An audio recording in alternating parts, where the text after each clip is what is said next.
Hello नमस्कार, मेरे शेर शेरनियों ऑल एग्जाम स्टडी इंस्टीट्यूट में स्वागत है। आज का पहला सवाल है, हाल ही में यूरोपियन निवेश बैंक की अध्यक्ष बनने वाली पहली महिला कौन है? तो इसका राइट आंसर है नादिया केल्विन। कौन है? तो नादिया केल्विन इनका नाम है। ये यूरोपियन निवेश बैंक की पहली अध्यक्ष बनी है, पहली महिला अध्यक्ष बनी है।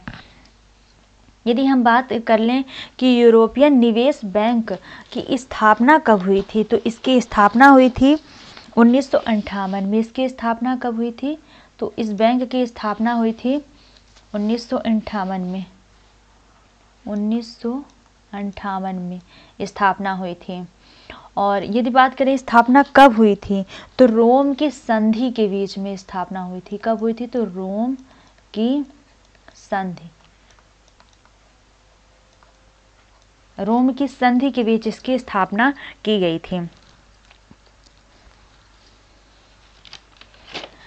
क्रिस्टलिना जॉर्जिया ये किसकी अध्यक्ष हैं? क्रिस्टलिना जॉर्जिया, तो ये अध्यक्ष हैं IMF की।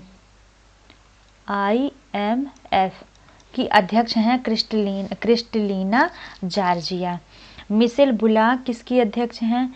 तो ये अध्यक्ष हैं ऑस्ट्रेलिया के केंद्रीय बैंक की। ऑस्ट्रेलिया के केंद्रीय बैंक की।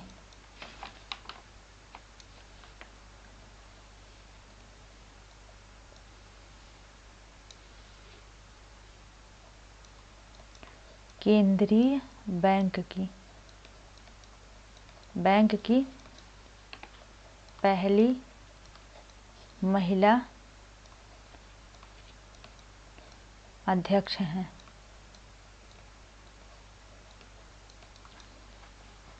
अजय बंगा, अजय बंगा किसके अध्यक्ष हैं?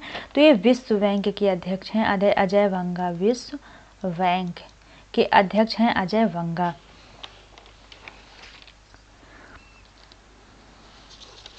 यदि देख ले यहाँ थोड़ी यूरोपियन यानी EU यानी यूरोप का जो यूनियन है, यूरोपीय यूनियन। EU का पूरा नाम होता है यूरोपीय यूनियन। तो इसके हेड कौन हैं? इसके बारे में थोड़ी देखें तो इसके हेड हैं उर्सुला वान डोर। हेड हैं इसके Ursula one door.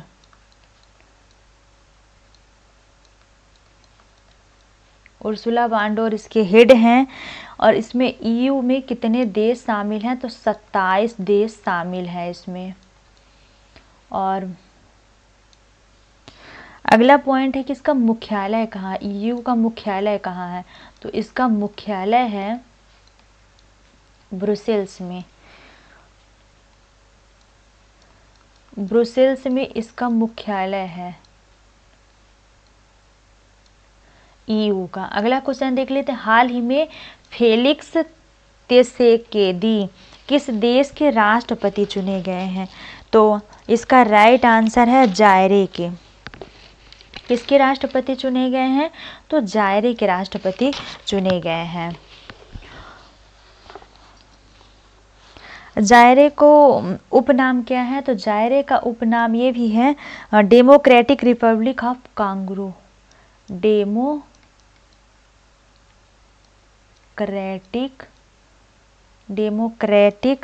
Republic of Congo, इस नाम से भी जानते हैं जायरे को। यदि बात करें न्यूजीलैंड के, तो न्यूजीलैंड के PM यानी अभी हाल ही में न्यूजीलैंड के PM चुने गए हैं प्रधानमंत्री, और उनका नाम है क्रिस्टोफर लक्सन। क्रिस्टोफर लक्सन चुने गए हैं। यदि यहाँ देख ले मिस्र की, अभी हाल ही में करंट अफेयर्स में ही अभी मिस्र के राष्ट्रपति कौन चुने गए हैं? तो मिस्र के राष्ट्रपति चुने गए हैं तीसरी बार। ये तीसरी बार चुने गए हैं वो अब्दुल फतेह अल सीसी, अब्दुल फतेह अल सीसी ये चुने गए हैं। अर्जेंटीना की बात करें, यहाँ ऑप्शन में है कि नहीं, अर्जेंटीना भी है ऑप्शन में। तो अर्जेंटीना के राष्ट्रपति की बात करें तो चुने गए हैं अर्जेंटीना के राष्ट्रपति चुने गए हैं। तो अभी हाल ही में अर्जेंटीना के भी राष्ट्रपति चुने गए हैं, उनका नाम है जेवियर मिलेई, उनका नाम है जेवियर मिलेई। अगला क्वेश्चन देख लेते हैं, inter operable criminal justice system ICJS के उपयोग में शीर्ष राज्य कौन सा है? तो इसका राइट आंसर है उत्तर प्रदेश। कौन सा राज्य शीर्ष में है? तो उत्तर प्रदेश शीर्ष में है। यानी हम इसमें देशों की संख्या देखें तो उत्तर प्रदेश प्रथम नंबर पे, द्वितीय नंबर पे है मध्य प्रदेश और तृतीय नंबर पे है बिहार। ये टॉप 3 लिस्ट है, यानी मतलब 3 में कि टॉप 3 देशों की 3 राज्यों की रैंकिंग में है। और यदि हम इसको देख लें कि ये जो ICJEC इसको किसके द्वारा लॉन्च किया गया है? किसके द्वारा लॉन्च किया गया? तो ये लॉन्च किया गया है, ये लॉन्च किया गया है गृह मंत्रालय के द्वारा। किस मंत्रालय के द्वारा? तो गृह मंत्रालय के द्वारा लॉन्च किया गया है इसे।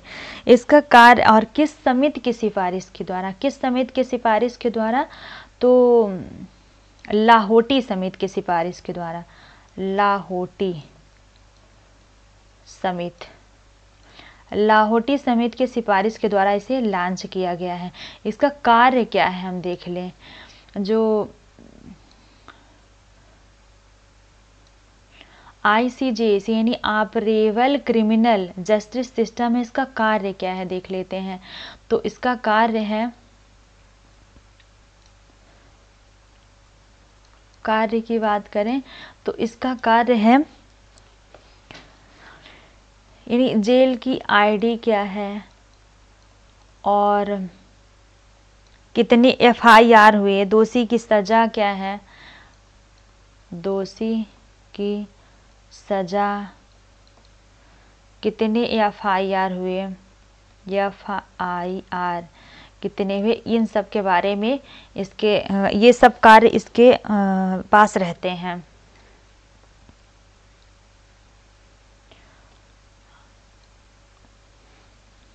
अगला क्वेश्चन देख लेते हैं, हाल ही में किस देश की वीट्राइस्चेवेट ने महिलाओं की 5 किलोमीटर दौड़ का विश्व रिकॉर्ड तोड़ा है? या विश्व रिकॉर्ड तोड़ा है। यहाँ पे टाइपिंग मिस्टेक है कि नहीं है, तोड़ा है। तो किसने, ये किस देश की हैं? तो ये केन्या की हैं। कहाँ की हैं? तो केन्या की हैं। और ये कितने मतलब 5 किलोमीटर की दौड़ कितने समय में, जैसे ये 5 किलोमीटर की दौड़ रही तो 5 किलोमीटर की दौड़ को कितने मिनट में? तो 14 मिनट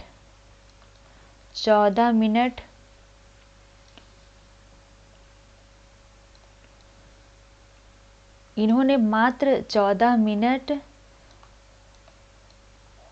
और 13 सेकंड में दौड़ करके रिकॉर्ड बनाया है। 13 सेकंड।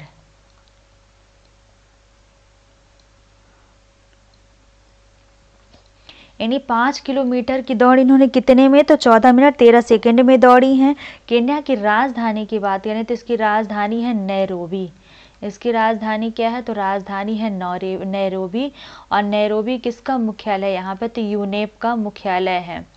यूनेप का मुख्यालय कहाँ है? तो नैरोबी में है। और यूनेप की बात करें तो यूनेप का पूरा नाम क्या होता है? यूनाइटेड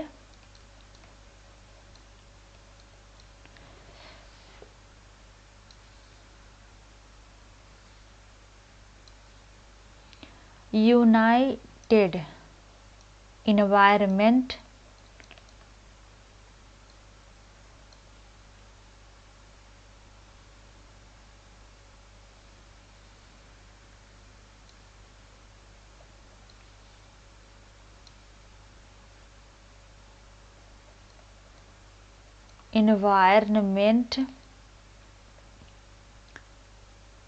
यूनाइटेड नेशंस इन्वायरमेंट, यहाँ नेशंस होगा, यूनाइटेड नेशंस इन्वायरमेंट प्रोग्राम इसका पूरा नाम होता है।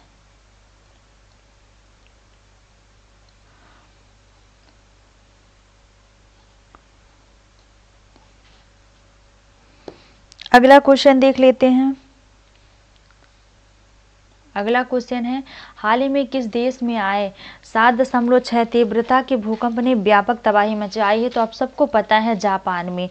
ये भूकंप कहाँ पर आया है? तो जापान में आया है। अगला क्वेश्चन है, वर्ष 2024 में ब्रिक्स सम्मेलन की अध्यक्षता में कहाँ पर आयोजित की जा रही है? यानी वर्ष 2024 में ब्रिक्स सम्मेलन किसकी अध्यक्षता में आयोजित की जा रही है? यानी इसकी अध्यक्षता कौन कर रहा है? तो इसका अध्यक्षता कर रहा है रूस के ये व्लादिमीर पुतिन राष्ट्रपति हैं, वो व्लादिमीर पुतिन। किसके द्वारा हो रही? तो रूस के राष्ट्रपति व्लादिमीर पुतिन इसकी अध्यक्षता कर रहे हैं। यदि हम बात करें वृक्ष की, यहाँ पे देख लेते हैं वृक्ष के बारे में थोड़ी डिटेल, महत्वपूर्ण जानकारी। वृक्ष ये वृक्ष की संकल्पना कब रखी गई थी? तो इसकी संकल्पना थी 2001 में। किसके द्वारा रखी गई थी संकल्पना इसकी? तो इनका नाम है जिम ओ नील। किनके द्वारा? तो जिम ओ नील, इनके द्वारा इसकी संकल्पना की गई थी। और फिर उसके बाद 2005 में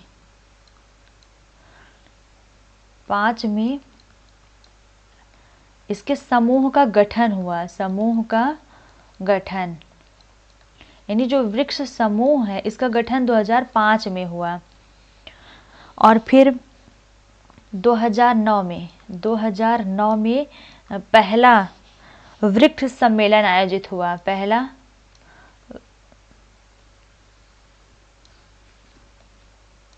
पहला सम्मेलन आयोजित किया गया। पहला सम्मेलन कब? तो 2009 में। और उसके बाद 2010 में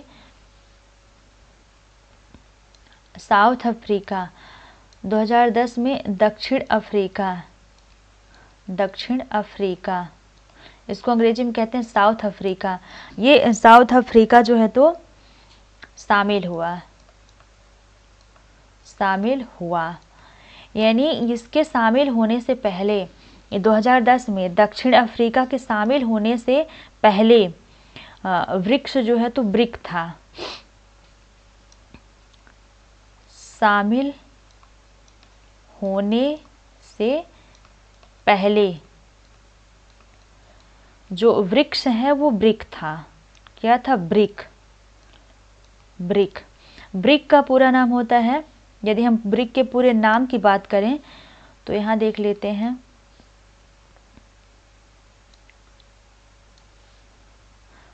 ब्रिक का पूरा नाम था ब्राजील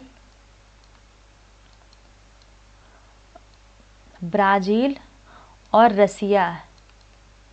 ब्राजील, रूस, इंडिया और चीन, इतने देश थे शामिल इसमें। यानी इसके साउथ अफ्रीका के शामिल होने से पहले, और जब साउथ अफ्रीका 2010 में शामिल हुआ तब से इसका नाम हो गया वृक्ष। और उसके बाद फिर जब साउथ अफ्रीका शामिल हुआ तब उसका नाम पड़ा वृक्ष। जो वृक्ष है इसका 2023 में सम्मेलन, 2023 में 15वें क्रम का 15वां सम्मेलन कहाँ आयोजित किया गया था? तो ये आयोजित किया गया था जोहान्सबर्ग में। कहाँ आयोजित किया गया? तो जोहान्सबर्ग। जोहान्सबर्ग दक्षिण अफ्रीका। ये यहीं पे हम देख लेते हैं कि दक्षिण अफ्रीका में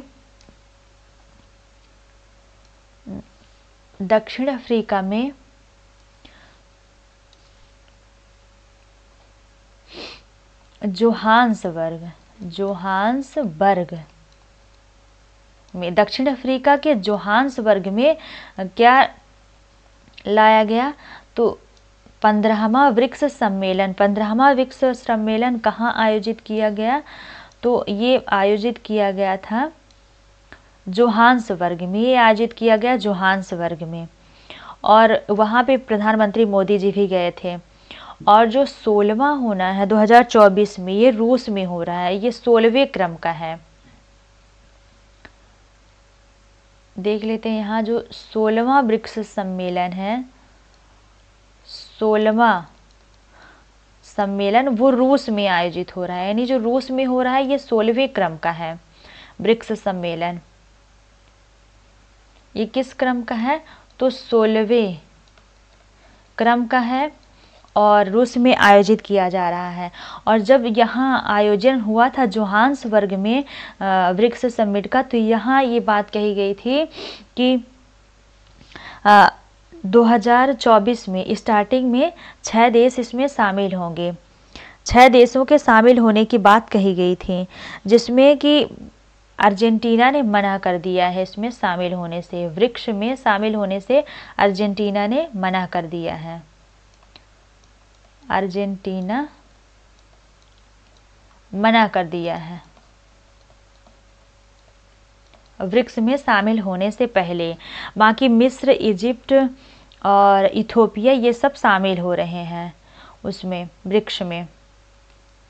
अगला क्वेश्चन, हाल ही में चीन के शोधार्थी जहाज पर किसने प्रतिबंध लगाया? तो इसका राइट आंसर है श्रीलंका ने लगाया है। ये शोधार्थी जहाज कहाँ आ रही थी? तो हिंद महासागर में आ रही थी शोध करने के लिए, हिंद महासागर में। यदि हम बात करें हिंद महासागर की लोकेशन की, तो हिंद महासागर की लोकेशन कुछ इस तरीके से है, ऐसे है यहाँ। ये है हिंद महासागर, हिंद महासागर। ये है इंडिया की लोकेशन है, इंडिया। और इंडिया से दक्षिण में हिंद महासागर है, और यहाँ हिंद महासागर, और यही है श्रीलंका। ये है श्रीलंका की लोकेशन, ये है श्रीलंका। तो मना किसने किया है? श्रीलंका ने मना किया है यहाँ आने से।